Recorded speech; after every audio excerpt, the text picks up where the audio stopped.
Hey everybody, it's me again. Hi, it's Wednesday, day 3 of my virtual book launch. And thanks for joining me. You are my practice audience. I'm just getting used to this video thing. I'm really not a camera person. I like the face-to-face, being in front of people, communicating. So this is a whole new world for me. So appreciate you showing up and watching. Today is going to be chapter 3, chapter 4 combined. It's my grief and oh my grief, they don't get it. So talk a little bit about how we don't all grieve the same way. And expecting someone else to grieve the same way that we do is going to cause nothing but problems. So don't you hate it when, you've lost a loved one and someone's constantly just kind of telling you what to do? You need to do this, you need to do that, don't do this, don't do that. They think they know everything. And maybe they do have more experience than we do, and things that worked for them, but they might not work the same way for us. But we just become very annoyed and try to avoid them maybe, when these are actually people that really do care about us and we don't want to push them out of our life. I'm sure they don't really know exactly what it is that they're doing when they're trying to kind of push everything onto us and try to fix our grief. So sometimes we just have to tell them. We have to kind of tell them, I really appreciate your help and your support and being there for me. I know things worked for you, but maybe some things won't work the same for me. And I just need you to have a little patience with me, and some things I'm just going to have to do on my own terms and do them my way. So I would never recommend pushing anyone away that actually cares. With grief, often people run the other way, and we don't want to push anyone away that really does sincerely and genuinely care about our recovery and our well-being. So it can be really tough on families too when we expect other people to grieve, everyone to grieve the same. And I hear about it a lot, about families fighting, sisters, brothers fighting, not really agreeing with the way things are going.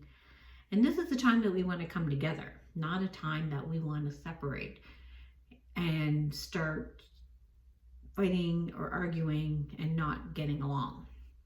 So I really think that if we kind of understand that we're all a little bit different, and we all process our grief a little bit differently, and if we understand that up front, then we're going to have a little more patience with those that are around us, and we're also going to be a little more patient with those people that are coming forward and trying to fix our grief when you can't fix grief. Kind of like a broken leg. If you go to emergency and you have a broken leg, you can't go in and say, can you just fix this for me? I gotta move on. Well, it doesn't work that way. Your leg is gonna need lots of time to get recovered. It's gonna get a cast and bandage, and how long that it takes to recover is gonna depend on the type of break, maybe how old we are, the density of our bones. All these factors are going to come into play as to how long this recovery is gonna take place. Well, it's exactly the same way for grief. We're so different. There's so many things that come into play. It really is just a reflection of our love for that person that we lost. And if it seems like we're crying less, that doesn't mean that we love them any less. Many of us kind of hold our feelings in and look like we have it all together on the outside. We wear what I sometimes call the mask. This is the mask I use in my presentations or any type of public speaking, just to kind of demonstrate that even though we might be laughing, having fun, hanging out with friends, doesn't mean that we're not hurting on the inside.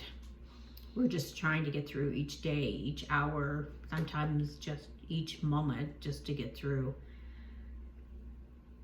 Sometimes we sometimes gotta fake it till we make it too. I know that sounds crazy, but the more we try to focus on being happy and spending time with friends and support, then our mindset is going to change a little bit and we're going to start seeing some light. So we're not really faking it, but we're just doing what we have to do in order to get through it. So, like I said, our changes are going to constantly change. There is no rules. Like, there's no rules when it comes to grief recovery. We're individuals, and we need to do what it is that's going to help us. However, if we notice that ourselves or somebody that we care about just doesn't seem to be improving, maybe, no, those first few months are going to be really tough. There's no question about it. Our hearts have been broken, and it takes a long time and a lot of work to heal a broken heart. But if it's getting on 6 months, even a year, it seems like this person is not improving any, or you're not improving any, and you're just going further and further downhill instead of climbing the hill, then definitely time to get some professional help. Don't let it slide. Don't let yourself sink. The further you sink, the harder it is going to be for you to get back out of that hole and start climbing again. The quicker you start processing your grief and not holding it inside, the faster you'll be able to recover. So this time of grief is often the most stressful time in our life. And stress is something we want to avoid at all costs. We don't want to add any extra stress on top of the grief that we're already feeling. So make sure you look after yourself, eat properly, exercise, go for walks, spend time with your pets. Pets were always a big part of my recovery. I'm a real pet person. Actually, I have my 2 dogs in here right now, sleeping on the floor behind me, which they always are. Roxy, yeah, she's a cutie. Yeah, so do things that give you some hope and some promise. Make sure you're sleeping well, get the support, talk to somebody, get a grief coach. I'm here. My first sessions are always free, and I always try to make things affordable and accessible to people. So there is lots of support out there. There's online support groups. I have 2 of them on Facebook, one for survivors of suicide loss and one for general grief relief, Linda Marshall. So make sure you get that support. It's just so important. I was lucky I had my family, my friends, my daughters, people that I leaned on. Now, in the beginning of grief, we all kind of do things a little bit differently. For me personally, I just needed to get through the day. And whatever it took to get through the day is what I did. I took time off work. Going back to work too soon is never really a good thing, because you're just kind of tucking things away and you're not giving yourself time to process anything. You might not see it at the time, but I've heard it time and time and again where a year or 2 later they look back and it's like, what was I thinking? I should never have gone back to work that soon. I never processed my grief till now. And at this point they're coming to see me because they're still feeling stuck in their grief. So take all the time that you need to work through it. I know I have to say, in the beginning I watched a lot of TV, had a glass of wine, popcorn, whatever it took, just to kind of relax my mind and be able to sleep at night. That's not really a good long-term solution, but it was something that helped me in the very beginning. My brain was very foggy. I hear this a lot from other people as well. They just can't focus, can't concentrate on reading, and it takes a while for them to be able to pick up a book and read it. I think I waited not too long, about 2 months, and then I started picking up a lot of books on self-help and grief, and that helped a lot.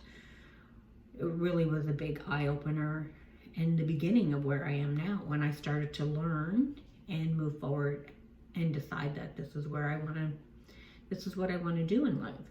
So keep opening up new opportunities and exploring all those things, because you just never know where it's going to lead. The one thing you want it to lead to is you want your grief to turn into some sort of growth. And by exploring, keeping an open mind and focusing on, what does this mean for me now? Where can I go? It's always a time that you're opening up the book on life and deciding what it is that I want out of my life. Because grief equals huge change, especially if it's somebody that you've lived with and it's a spouse or a child or a parent. And these, you know, these are people that you love and adore on a day-to-day basis. They're a part of your daily life. And suddenly they're just not there anymore. So often we have to rebuild our house, our whole existence, and our whole being. Those things that we're used to doing on a day-to-day basis just are not the same. And life sometimes just doesn't have the same meaning. So sometimes what we were doing before might not mean the same to us now. So there's a real rebuilding process that's involved. Keep in mind that our loved one that has passed doesn't want us to stay stuck in our grief. They want us to be happy. They want us to move forward with their life. I don't say move on or close the book on them, because we don't want them to be forgotten. We want them to be honored and loved always. So, but they're watching above us, I believe, on a more spiritual level, rooting and watching for us, and they want us to be happy. Sometimes people that are grieving feel very guilty if they find some happiness, and that's not what our loved one on the other side even wants for us. They want us to be happy. So remember that when you're living your best life, you're doing it for yourself and you're honoring their loved one. So support is really the key. I mentioned some resources and things like that that you can access.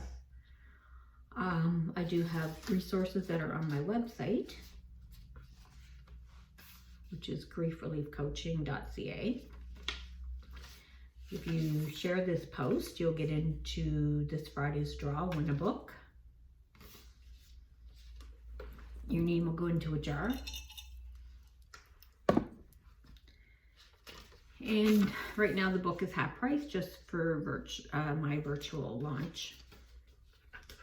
Cheaper, half price, cheaper than Amazon right now. So make sure you take advantage of that, because it will be a limited time only. And that's really all I have to say for today. And thank you so much for joining me. Really new at this whole video thing. This is great practice. And if anyone takes a few minutes to listen, I think that's great too. But I'm just going to keep doing what I'm doing. And I think, you know, practice makes perfect. And I'm just going to keep getting better. So thanks for coming. Thanks. Bye now. Have a great day.